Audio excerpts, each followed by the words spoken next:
In the beautiful hills of the Eastern Cape, South Africa, there lived a family unlike any other. They were rich, very rich. They owned a magnificent home, luxury vehicles, and a successful business that brought them great wealth. But what made them famous was not their money. It was their kindness. The family was known as the Malangas. Sipho Malangu, the hardworking father; Zanele Malangu, the loving mother; Ayanda Malangu, their bright and cheerful daughter; and Lutho Malangu, their energetic and friendly son. Together, they were admired by everyone in their community. Every morning, the Malangas greeted their neighbors with warm smiles. They never looked down on anyone. Whether someone was rich or poor, young or old, they treated everyone with respect. While many wealthy families stayed behind high walls and locked gates, the Malangas kept their doors open. Their home became a place where everyone felt welcome. One day, Zanele had an idea. As she watched neighbors walking along the road outside their home, she turned to her husband. "Why don't we invite everyone for lunch this weekend?" she asked. Sipho smiled. "That's a wonderful idea." And so preparations began. The following Sunday, the Malangu family transformed their large garden into a beautiful gathering place. Long tables were arranged beneath the shade of giant trees. The smell of delicious food filled the air. There was grilled meat, chicken, fresh vegetables, homemade bread, and traditional South African dishes. Soon, neighbors began arriving. Then more came, and more. Children ran across the grass laughing. Parents chatted happily. Grandparents shared stories and memories. The atmosphere was filled with joy. Everyone felt like family. As the lunch continued, an elderly woman named Gogo Namonde slowly stood up. The crowd became quiet.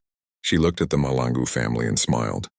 "My children," she said, "there are many people with money in this world, but very few people with hearts as big as yours. You make every person here feel loved." The crowd burst into applause. Some people even wiped tears from their eyes.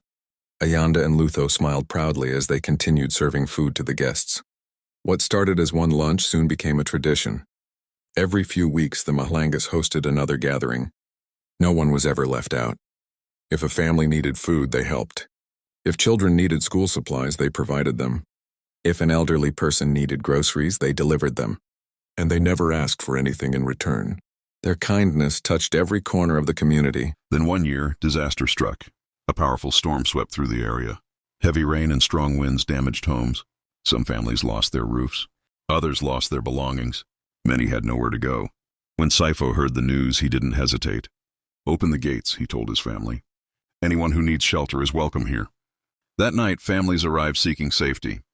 The Malangas welcomed every single one of them. For weeks, they helped rebuild damaged homes. They bought supplies. They offered food. And they gave hope to those who had lost everything. Months later, the community decided it was time to thank the family. They secretly organized a special celebration. When the Malangas arrived at the community field, they were shocked. Hundreds of people were waiting for them. A giant banner stretched across the entrance. It read, "Thank you, Malangu family, for showing us the meaning of love, kindness, and community." Zainal's eyes filled with tears. Sipho stood speechless. Ayanda and Lutho couldn't stop smiling. At that moment, the family realized something important. Their greatest treasure was not their money. It was not their cars. It was not their beautiful home. Their greatest treasure was the love of the people around them.